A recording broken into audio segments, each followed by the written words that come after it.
और आज बांग्लादेश आर्मी को इनपुट मिले कि आंदोलनकारी बड़ी संख्या में ढाका की तरफ बढ़ रहे हैं और बंग भवन यानी पीएम आवास पर हमला करने वाले हैं। और 1 बजे आर्मी चीफ जनरल वकार उस जमान ने हसीना को देश छोड़ने के लिए 45 मिनट का समय दिया। अभी हमारे साथ शेख हसीना के बेटे सजीब वाजिद जुड़ रहे हैं। सर, बहुत स्वागत है आपका टाइम्स नाउ नव भारत पर। शेख हसीना जी कैसी हैं, आप लोग कैसे हैं, पहले तो ये बताइए। Thank you. हमारी हिंदी बहुत कमज़ोर है। वो ठीक है, वो ठीक ठाक हैं। अभी वो कहाँ हैं, आप बता सकते हैं? हमारी माँ अभी भारत में है, इंडिया में है। इधर से कहाँ जाएंगी decide has not been decided. और आप कहाँ पर हैं सर? मैं वाशिंगटन डीसी में, मैं यहाँ रहता हूँ। आपकी शेख हसीना जी से बात हुई है? लास्ट क्या बात हुई उनसे? हाँ, बात हुई है। she is very disappointed. She has done so much for the country. वो देश के लिए ये 15 साल में जा किया था। वो it used to be a poor country, it used to be a corrupt country, and it turned into an Asian tiger, a middle income country, and she's very disappointed. Bharat की तरफ से आपकी माताजी को क्या कहा गया? वो कब तक भारत में रह सकती हैं? जब तक आगे कहां जाना है ये पता नहीं है, वो कब तक भारत में रह सकती हैं? ये मुझे मालूम नहीं है। अभी कुछ आइडिया है सर कि कौन सा देश हो सकता है जहां शेख हसीना जाएं? वो बात अभी decision has not been taken. आपकी जब बात हुई शेख हसीना जी से, उन्होंने बताया कि क्या उन्हें अंदाजा लगा था कि ऐसी परिस्थिति बन सकती है और उन्हें देश छोड़ के जाना पड़ सकता है? वहां बांग्लादेश में आखिरी कुछ पलों में हुआ क्या? No, she had decided to resign because she did not want more people killed, and she had decided to resign the day before, and she was going to make an address, and what we wanted was to have an orderly transition, to have law and order. There would be new elections, but the rioters, the terrorists, were marching towards the Prime Minister's residence. So at that point, there wasn't enough time. She did not want to leave the country. Us and the family members, we basically persuaded her to leave the country. तो आप दो बड़ी बात कह रहे हैं। एक तो शेख हसीना खुद इस्तीफा देना चाहती थी, कल ही देना चाहती थी, और दूसरा वो तो देश छोड़ना नहीं चाहती थी, लेकिन आप परिवार वाले लोगों ने उनसे कहा कि उन्हें देश छोड़ना चाहिए। लेकिन क्या आपको इसमें आर्मी की भूमिका भी दिखती है कि उन्होंने शायद प्रदर्शनकारियों को रोका नहीं या एक तरीके से समर्थन दिया और इसलिए ये हालात बने? नहीं, आर्मी समर्थन नहीं दिया, बट स्पेशली सामने तो स्टूडेंट्स थे।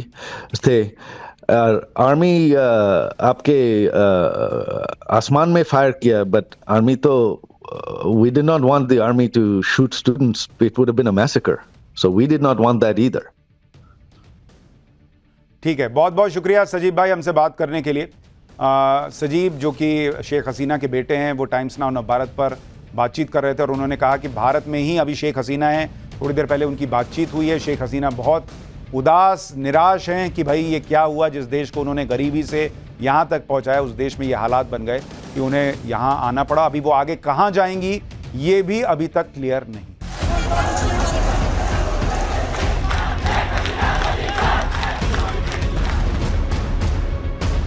और आज बांग्लादेश आर्मी को इनपुट मिले कि आंदोलनकारी बड़ी संख्या में ढाका की तरफ बढ़ रहे हैं और बंग भवन यानी पीएम आवास पर हमला करने वाले हैं। और 1 बजे आर्मी चीफ जनरल वकार उस जमान ने हसीना को देश छोड़ने के लिए 45 मिनट का समय दिया। अभी हमारे साथ शेख हसीना के बेटे सजीब वाजिद जुड़ रहे हैं।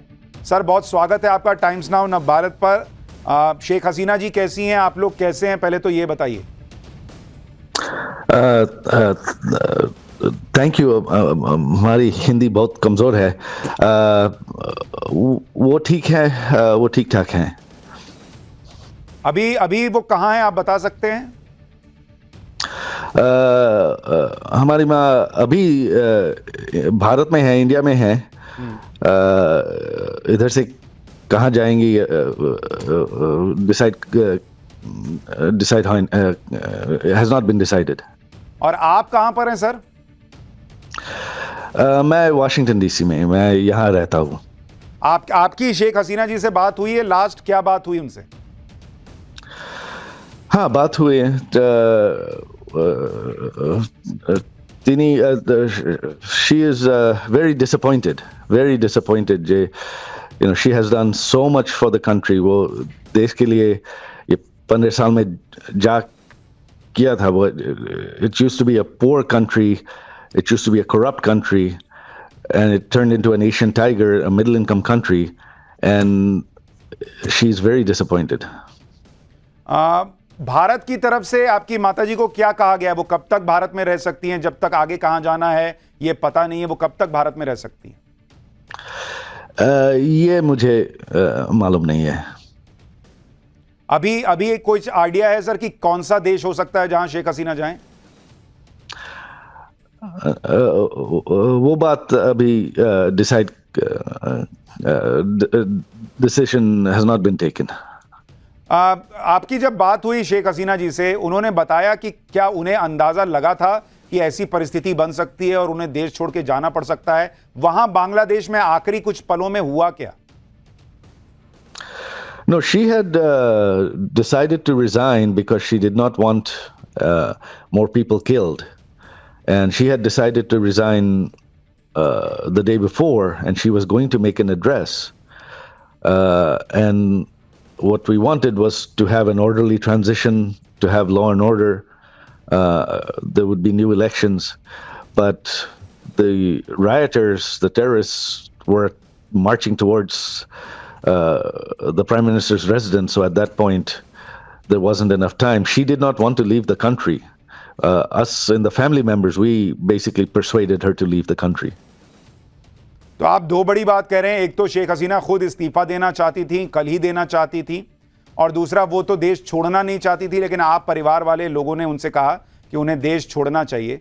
लेकिन क्या आपको इसमें आर्मी की भूमिका भी दिखती है कि उन्होंने शायद प्रदर्शनकारियों को रोका नहीं या एक तरीके से समर्थन दिया और इसलिए ये हालात बने? नहीं, आर्मी समर्थन नहीं दिया, बट स्पेशली सामने तो स्टूडेंट्स थे। आर्मी आपके आसमान में फायर किया, बट आर्मी तो we did not want the army to shoot students. It would have been a massacre. So we did not want that either. ठीक है, बहुत बहुत शुक्रिया सजीब भाई हमसे बात करने के लिए। सजीब जो कि शेख हसीना के बेटे हैं, वो टाइम्स नाउ नवभारत पर बातचीत कर रहे थे और उन्होंने कहा कि भारत में ही अभी शेख हसीना हैं।